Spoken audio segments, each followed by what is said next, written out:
നമസ്കാരം. കൊടുംചൂട് ഒന്ന് കുറഞ്ഞു തുടങ്ങി, വേനൽ മഴയും മറ്റും ലഭിച്ചു തുടങ്ങിയതിൻ്റെ ഭാഗമായിട്ട് അന്തരീക്ഷത്തിൽ ചൂട് കുറഞ്ഞതിൻ്റെ ആശ്വാസത്തിലാണ് നമ്മളെല്ലാവരും, അല്ലേ?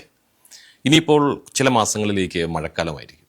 മഴക്കാലം എന്ന് പറയുമ്പോൾ കുട്ടികൾക്കൊക്കെ വളരെ ഇഷ്ടമാണ്. പക്ഷേ ഒരു കാര്യം ഓർക്കണം, പകർച്ചവ്യാധികളും ഈ കൂട്ടത്തിൽ വരികയാണ്. പനി, മറ്റു ചില രോഗങ്ങൾ, ഇവയൊക്കെ വല്ലാതെ ബാധിക്കപ്പെടാനിടയുള്ള ഒരു പ്രത്യേക സമയമാണ് ഈ മഴക്കാലം. ഞാൻ പറഞ്ഞു വരുന്നത്, മഴക്കാലത്ത് നമ്മൾ ശ്രദ്ധിക്കേണ്ട ഒട്ടേറെ കാര്യങ്ങളുണ്ട്. ചങ്ങനാശ്ശേരി നഗരത്തിൻ്റെ ഹൃദയഭാഗത്ത് തന്നെയുള്ള ഡോക്ടേഴ്സ് ടവറിൽ പ്രവർത്തിക്കുന്ന സമരിറ്റൻ മെഡിക്കൽ സെൻ്ററിലെ ഫിസിഷ്യൻ ഡോക്ടർ രേഷ്മ എം.ആർ. ഇപ്പോൾ നമ്മോടൊപ്പമുണ്ട്. മഴക്കാലത്ത് നമ്മൾ സ്വീകരിക്കേണ്ട, പകർച്ചവ്യാധികളിൽ നിന്ന് രക്ഷപ്പെടാനായി സ്വീകരിക്കേണ്ട മുൻകരുതലുകൾ, പ്രായമുള്ളവർക്കും കുട്ടികൾക്കും വേണ്ടി നമ്മൾ കരുതേണ്ട വിധങ്ങൾ, ഒരു പനി വന്നാൽ നമ്മൾ എന്ത് ചെയ്യണം, എന്തൊക്കെ ചെയ്യരുത്, അബദ്ധങ്ങൾ പലതും നമ്മൾ കാണിക്കാറുണ്ട്, ഇങ്ങനെയൊക്കെയാണ് ചെയ്യേണ്ടതെന്ന ധാരണയിൽ. പക്ഷേ അങ്ങനെയുള്ള കാര്യങ്ങളെക്കുറിച്ചൊക്കെ, ഒരു മഴക്കാലം എങ്ങനെ കടന്നു പോകാം ആരോഗ്യപരമായി, സുരക്ഷിതമായി എന്നതിനെക്കുറിച്ച് സമരിറ്റൻ മെഡിക്കൽ സെൻ്ററിലെ ഡോക്ടർ രേഷ്മ എം.ആർ. നമ്മോടൊപ്പമുണ്ട്. നമുക്ക് ഡോക്ടറിൽ നിന്നും കേൾക്കാം. നമസ്കാരം, ഞാൻ doctor Reshma, MD general medicine, Changanassery Samaritan medical സെൻ്ററിൽ ജനറൽ ഫിസിഷ്യനായിട്ട് വർക്ക് ചെയ്യുന്നു. അപ്പം നമ്മളിന്ന് പ്രധാനമായി സംസാരിക്കാൻ പോകുന്നത് മഴക്കാലത്ത് സാധാരണ കണ്ടുവരുന്ന അസുഖങ്ങളും അതെങ്ങനെ പ്രിവെൻറ്റ് ചെയ്യാമെന്നും, വന്നു കഴിഞ്ഞാൽ വീട്ടിലിരുന്നു കൊണ്ട് തന്നെ എന്തൊക്കെ ശ്രദ്ധിക്കണം എന്നുള്ള കാര്യങ്ങളും, പിന്നെ ആശുപത്രിയിൽ എപ്പോഴൊക്കെയാണ് കാണിക്കേണ്ടെന്നുള്ള കാര്യങ്ങളെ പറ്റിയാണ് നമ്മളിന്ന് ഡിസ്കസ് ചെയ്യാൻ പോകുന്നത്. സോ മഴക്കാലത്ത് നമ്മൾ സാധാരണ ഏറ്റവും കൂടുതൽ കണ്ടുവരുന്ന അസുഖങ്ങൾ, ഈ മഴക്കാലം വരുമ്പോൾ നമുക്ക് റോഡ് സൈഡിലാണെങ്കിലും വീടിൻ്റെ പുറമെ ആണെങ്കിലും ചെളിവെള്ളം കെട്ടും. അപ്പോൾ വെള്ളത്തിൽ നിന്ന് വരുന്ന കുറേ അസുഖങ്ങളുണ്ട്. അതിനൊരു ഉദാഹരണമാണ് എലിപ്പനി. പിന്നെ അല്ല, വയറിളക്കം ഉണ്ടാക്കുന്ന അസുഖങ്ങൾ, അതായത് ടൈഫോയിഡ്, കോളറ, അതുപോലത്തെ അസുഖങ്ങൾ. ഇതല്ലാതെ കൊതുക് കാരണം വരുന്ന അസുഖങ്ങൾ, അതിലേറ്റവും പ്രധാനമായിട്ടുള്ള ഒരു അസുഖമാണ് ഡെങ്കുപ്പനി. ഡെങ്കുപ്പനി അല്ലാതെ വളരെ അപൂർവമായി മലേറിയയും നമ്മുടെ ഇവിടെയൊക്കെ ചിലർക്ക് ഉണ്ടാവാറുണ്ട്. ഇതെല്ലാം കഴിഞ്ഞ് പിന്നെ ഉണ്ടാകുന്നത് വൈറൽ പനികളാണ്. വൈറൽ പനികൾ സാധാരണ ജലദോഷം, തൊണ്ടവേദനയിൽ തുടങ്ങി ന്യൂമോണിയ വരെ എത്തിക്കാം. ഇതൊക്കെയാണ് നമ്മൾ സാധാരണ കണ്ടുവരുന്ന അസുഖങ്ങൾ മഴക്കാലത്ത്. ആദ്യം ഇങ്ങനെ പനി ഉണ്ടാകുമ്പോഴേക്കും വീട്ടിലിരുന്ന് ചെയ്യാൻ പറ്റുന്ന കാര്യങ്ങൾ, സാധാരണ പനിയാണ്, ചെറിയൊരു ടെമ്പറേച്ചർ, നമ്മളൊരു പാരസെറ്റമോൾ കഴിക്കുമ്പോൾ തന്നെ അത് ശരിയാവുന്നു, അങ്ങനത്തെ രീതിയിലുള്ള പനിയാണെങ്കിൽ 2 ദിവസം വരെ നമുക്ക് വീട്ടിൽ വെച്ച് തന്നെ അത് കറക്റ്റായിട്ട് നോക്കാം. അതായത് ഫുഡിന്റെ കാര്യത്തിൽ കറക്റ്റായിട്ട് ശ്രദ്ധിക്കുക. പറ്റുന്ന രീതിയിലുള്ള ഈ ഒരു സമയം, ഏതൊരു പനി വരുമ്പോഴും പൊതുവെ വിശപ്പില്ലായ്മ ഒരു കൂടെ ഉണ്ടാവുന്ന ഒരു സിംറ്റമാണ്. അപ്പോൾ ചെറിയൊരു വിശപ്പേ ഉണ്ടാവുള്ളൂ. ഉള്ള വിശപ്പിനനുസരിച്ച് വീട്ടിൽ തന്നെ ഉണ്ടാക്കുന്ന ചൂടായിട്ടുള്ള ഭക്ഷണം കഴിക്കുക. പിന്നെ ധാരാളം വെള്ളം കുടിക്കുക. 2 മുതൽ 3 ലിറ്റർ വെള്ളം വരെ നമുക്ക് ഒരു ദിവസം 24 മണിക്കൂറിൽ കുടിക്കാം. പക്ഷേ ഈ മരുന്ന് കഴിച്ചിട്ട് മാറാത്ത പനിയാണ്, അതിയായ ക്ഷീണം, അതിയായ ശരീരവേദന, അതായത് കട്ടിൽ നിന്നും പൊങ്ങാൻ പോലും പറ്റാത്ത അത്രയുള്ള ഒരു ശരീരവേദനയുണ്ട്, കാലിൽ നീര് വെക്കുന്നുണ്ട്, മുഖത്തിന് ചുറ്റും നീരുണ്ട്, മൂത്രത്തിന്റെ അളവ് കുറയുന്നുണ്ട്, വിട്ടുമാറാത്ത ഛർദില്, തലചുറ്റ്, ഇതുപോലത്തെ എന്തെങ്കിലും ഒരു ബുദ്ധിമുട്ടുണ്ടെങ്കിൽ ആദ്യത്തെ ദിവസമാണെങ്കിലും 2ാമത്തെ ദിവസമാണെങ്കിലും എപ്പോഴാണെങ്കിലും ഉടനെ തന്നെ ആശുപത്രിയിൽ ഡോക്ടറെ കാണിക്കണം. അപ്പോൾ ഡെങ്കുപ്പനിയുടെ പ്രധാന ലക്ഷണങ്ങൾ, ഒന്ന് പനി ഉണ്ടാവും. ഈ പനിയോടൊപ്പം തന്നെ അതിയായ ശരീരവേദന ഉണ്ടാവും. അതായത് ഇതിനെ ബ്രേക്ക് ബോൺ ഫീവർ എന്നാണ് വിളിക്കുന്നത്. അതായത് എല്ല് പൊട്ടുന്ന വേദന എന്നാണ് പറയുന്നത്. അത്രയും ബോഡി പെയിൻ ആയിരിക്കും. ബെഡിൽ നിന്നും പൊങ്ങാൻ പോലും പറ്റാത്ത രീതിയിലുള്ള വേദനയായിരിക്കും. വിശപ്പില്ലായ്മ എന്നല്ല, ഒട്ടും ഫുഡ് കഴിക്കാൻ പറ്റത്തില്ല. അതായത് ഒരു വാ വെള്ളം കുടിക്കാൻ പോലും പറ്റാത്തൊരവസ്ഥയായിരിക്കും.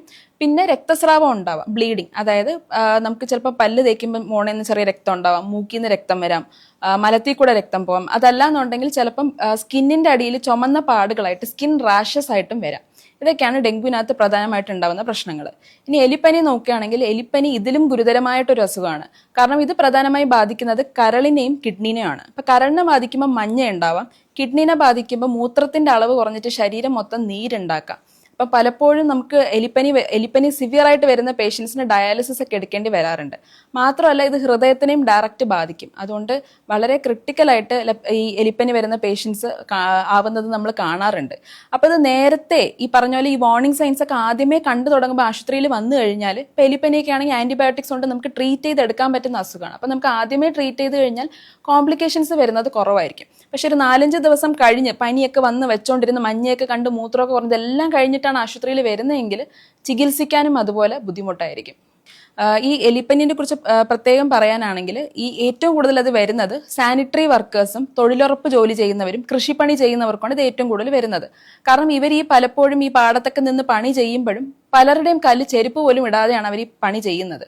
അപ്പൊ ഇത് എലിപ്പനി നമുക്ക് കിട്ടുന്നത് പല ചെറിയ ചെറിയ മൃഗങ്ങളുടെ മൂത്രത്തിൽ കൂടെയാണ്. അപ്പം നമുക്ക് അത് പ്രിവെന്റ് ചെയ്യാൻ എന്ത് ചെയ്യാന്ന് വെച്ചാൽ, നമുക്ക് ഈ മുട്ടിന്റെ അതുവരെയുള്ളൊരു പ്ലാസ്റ്റിക് എന്തെങ്കിലും ഒരു ബൂട്ട്സ് പോലത്തെ ചെരുപ്പ് ധരിക്കുക. അതൊന്നും ഇല്ലാന്നുണ്ടെങ്കിൽ ഒരു പ്ലാസ്റ്റിക് കവർ ആണെങ്കിലും കാലിന് ചുറ്റും കെട്ടിയിട്ട് വേണം ഇതുപോലത്തെ അഴുക്ക് വെള്ളത്തിലൊക്കെ നിൽക്കാൻ. മഴക്കാലത്ത് പ്രത്യേകിച്ച് നമ്മൾ ശ്രദ്ധിക്കേണ്ട ഒരു ഏജ് ഗ്രൂപ്പാണ് കുട്ടികളും പിന്നെ മുതിർന്നവരും. ഇതിന് കാരണം പൊതുവെ എക്സ്ട്രീംസ് ഓഫ് ഏജ്, അതായത് ഈ കുട്ടികളാണെങ്കിലും മുതിർന്നവരാണെങ്കിലും അവർക്ക് പ്രതിരോധ ശക്തി കുറവായിരിക്കും. അത് ആദ്യത്തെ കാര്യം. പിന്നെ കുട്ടികളെ നമ്മൾ പ്രത്യേകം എന്തുകൊണ്ട് ശ്രദ്ധിക്കണം എന്ന് പറയുമ്പം നമ്മൾ മുതിർന്നവരാണെങ്കിൽ പിന്നെയും ചെറിയ ചെറിയ കാര്യങ്ങൾ ശ്രദ്ധിക്കും. ഇപ്പം നമുക്കൊരു ജലദോഷം ഉണ്ടെങ്കിൽ നമ്മൾ തുമ്മുമ്പം കൈ മറിച്ചോ അല്ലെങ്കിൽ മുഖം മറിച്ച് ഒരു കർച്ചീഫ് യൂസ് ചെയ്തൊക്കെ ആയിരിക്കും നമ്മൾ ആ കാര്യങ്ങൾ ചെയ്യുന്നത്, മിക്ക ആൾക്കാരെങ്കിലും. പക്ഷേ കുട്ടികൾക്ക് ആ ഒരു കാര്യം ഉണ്ടാവില്ല. അതുപോലെ തന്നെ ഫുഡ് കഴിച്ച് മര്യാദയ്ക്ക് കൈ കഴുകുക, ഇങ്ങനത്തെ കാര്യങ്ങളൊക്കെ കുട്ടികളുടെ ഇടയിൽ ഇച്ചിരി കുറവായിരിക്കും. അപ്പോൾ സ്കൂളിൽ പോകുന്ന ഒരു ടൈമും കൂടെയാണ്. അപ്പം അതുകൊണ്ട് തന്നെ ഒരു ക്ലാസ്സിൽ ഒരു കുട്ടിക്ക് അസുഖം വന്നു കഴിഞ്ഞാൽ ആ ക്ലാസ്സിലുള്ള ബാക്കിയുള്ള എല്ലാ കുട്ടികൾക്കും കിട്ടാനുള്ള സാധ്യതകൾ വളരെ കൂടുതലാണ്. മുതിർന്നവരുടെ കാര്യം പറയാനാണെങ്കിൽ ആദ്യം പറഞ്ഞ പോലെ തന്നെ പ്രതിരോധ ശക്തി വളരെ കുറവാണ്.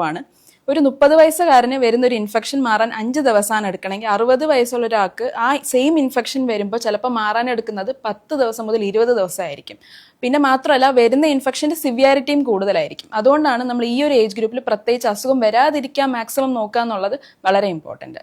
ഇപ്പോൾ പൊതുവേ നമ്മൾ മഴക്കാലത്ത് നമ്മൾ വീട്ടിൽ ശ്രദ്ധിക്കേണ്ട ചില കാര്യങ്ങളുണ്ട്. നമ്മൾ ആദ്യം പറഞ്ഞ പോലെ തന്നെ കോമൺലി നമ്മൾ കാണുന്നത് ഒന്ന് ചെളിവെള്ളം കാരണം വരുന്ന അസുഖങ്ങൾ, വയറിളക്കം, പിന്നെ എലിപ്പനി പോലത്തെ അസുഖങ്ങൾ, പിന്നെ കൊതുക് കാരണം വരുന്ന ഡെങ്കു പോലത്തെ അസുഖങ്ങൾ, പിന്നെ സാധാരണ ഉണ്ടാകുന്ന വൈറൽ പനികൾ. പൊതുവെ ഒരു തണുത്ത അന്തരീക്ഷമായിരിക്കുമല്ലോ ഈ മഴ വരുന്ന സമയത്ത്. അപ്പോൾ ഇതൊക്കെ തടയാനായിട്ട് നമുക്ക് വീട്ടിൽ ഇരുന്നുകൊണ്ട് തന്നെ എന്തൊക്കെ ചെയ്യാം എന്നുള്ളത്. നമ്മുടെ വീടിന് പുറത്ത് എപ്പോഴും ചെറിയ കണ്ടെയ്നർ, പഴയ ടയർ, ചിരട്ടകൾ, പ്ലാസ്റ്റിക് ബോക്സ് ഇതൊക്കെ കാണും. അപ്പോൾ ഇതിനകത്തൊക്കെ വെള്ളം കെട്ടും മഴ സമയത്ത്. ഇതുപോലത്തെ ചെറിയ ചെറിയ കണ്ടെയ്നറിൽ ഉണ്ടാകുന്ന ഫ്രഷ് വാട്ടറിലാണ് ഡെങ്കുപ്പനി പകർത്തുന്ന കൊതുകിടുന്ന മുട്ട. അതുകൊണ്ടാണ് പ്രത്യേകിച്ച് ഈ ഒരു സമയത്ത് ഡെങ്കുപ്പനി കൂടാനുള്ള കാരണം. അപ്പം നമ്മുടെ വീടിന് ചുറ്റിനും അങ്ങനത്തെയുള്ള ചെറിയ ചെറിയ കണ്ടെയ്നേഴ്സും ടയറും എന്തെങ്കിലും, അതായത് വെള്ളം കെട്ടുന്ന രീതിയിലുള്ള എന്ത് സാധനം ഉണ്ടെങ്കിലും അതൊക്കെ അത് ആദ്യമേ ക്ലിയർ ചെയ്യാന്നുള്ളത് ഒരു കാര്യം. പിന്നെ നമുക്ക് ബാക്കി നമ്മളിപ്പോൾ ഒരു പുറത്ത് എവിടെയെങ്കിലും പോയിട്ട് വരികയാണ്, നമ്മൾ ഈ മഴക്കാലമാണെങ്കിലും സ്കൂളിലാണെങ്കിലും കോളേജോ ഓഫീസ് എല്ലാവരും ഇങ്ങനെ പുറത്ത് പോവാണ്. അപ്പോൾ പുറത്ത് പോയിട്ട് വരുമ്പോൾ കൈയും കാലും സോപ്പും വെള്ളവും വെച്ച് കഴുകുക എന്നുള്ളതാണ്. അത് കാരണം തന്നെ ഒരുപാട് അസുഖം നമുക്ക് മാറ്റിയെടുക്കാൻ പറ്റും, വയറിളക്കം പോലത്തെ അസുഖങ്ങൾ. പിന്നെ ഫുഡ് കഴിവതും പുറത്തുനിന്ന് കഴിക്കാതിരിക്കുക. പ്രത്യേകിച്ച് ഈ ഒരു മഴക്കാലത്ത് ഭക്ഷണം ചീത്താവാനുള്ള ഒരു സാധ്യത വളരെ കൂടുതലാണ്. അപ്പോൾ വീട്ടിൽ തന്നെ ആണെങ്കിലും ഫ്രഷ് ആയിട്ടുള്ള ഹോട്ട് ഫുഡ് കഴിക്കുക, അതായത് നമ്മൾ വീട്ടിൽ തന്നെ ഉണ്ടാക്കി അപ്പം തന്നെ കഴിക്കാൻ നോക്കുക. ആദ്യം പറഞ്ഞ പോലെ തന്നെ ധാരാളം വെള്ളം കുടിക്കുക. ഇത്രയും കാര്യങ്ങളൊക്കെ ശ്രദ്ധിക്കുക. പിന്നെ കൊതുകിനെ പ്രിവെന്റ് ചെയ്യാനായിട്ട് നമുക്ക് വേറൊരു കാര്യം ചെയ്യാൻ പറ്റുന്നത്, നമ്മൾ രാത്രി കിടക്കുമ്പോഴാണെങ്കിലും ബോഡി മൊത്തം കവർ ചെയ്യുന്ന രീതിയിലുള്ള ക്ലോത്ത്സ് ധരിക്കുക. കൈയും കാലും മൊത്തത്തിലും കവർ ചെയ്യുന്നുള്ള രീതിയിലുള്ള ക്ലോത്ത്സ് ധരിക്കുക. ഇതാണ്ട് നമുക്ക് കൊതുക് തിരികൾ, പിന്നെ അല്ലാതെ മസ്കിറ്റോ ക്രീംസും കാര്യങ്ങളൊക്കെ യൂസ് ചെയ്യാം. നമുക്ക് ഈ രോഗപ്രതിരോധ ശക്തി വർദ്ധിപ്പിക്കാനായിട്ട് മഴക്കാലത്ത് നിന്നല്ല ഇൻ ജനറൽ എന്തൊക്കെ ചെയ്യാം എന്നുള്ളത്, ഒന്ന് ന്യൂട്രീഷ്യസ് ആയിട്ടുള്ള ഫുഡ് കഴിക്കുക എന്നുള്ളതാണ്. പൊതുവേ തന്നെ നമ്മുടെ കേരളത്തിലെ ഡയറ്റ് ആണെങ്കിലും ഇന്ത്യൻ ഡയറ്റ് ആണെങ്കിലും അത് കൂടുതലും കാർബോഹൈഡ്രേറ്റ്സ് നിറഞ്ഞതാണ്. അപ്പം നമ്മൾ എപ്പോഴും നമ്മുടെ ഡയറ്റിൽ ഫ്രൂട്ട്സും വെജിറ്റബിൾസും ഉൾപ്പെടുത്താൻ ശ്രമിക്കുക.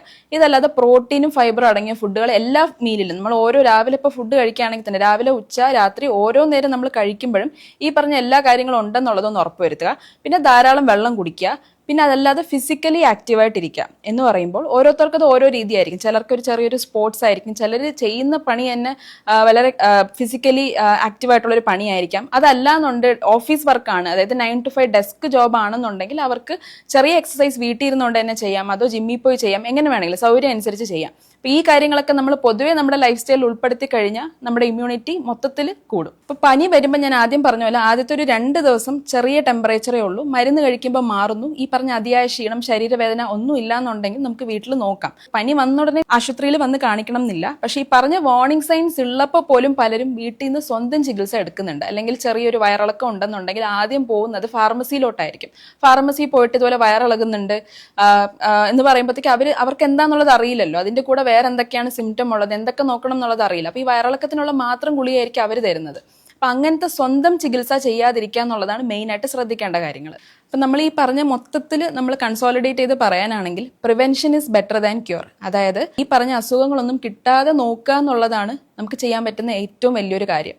അപ്പോൾ മഴക്കാലം നമുക്ക് എല്ലാവർക്കും ആരോഗ്യകരമായ ഒരു കാലമായിട്ടും സുരക്ഷിതമായിട്ടും ആകട്ടെ എന്ന് ഞാൻ ആഗ്രഹിക്കുന്നു. നന്ദി.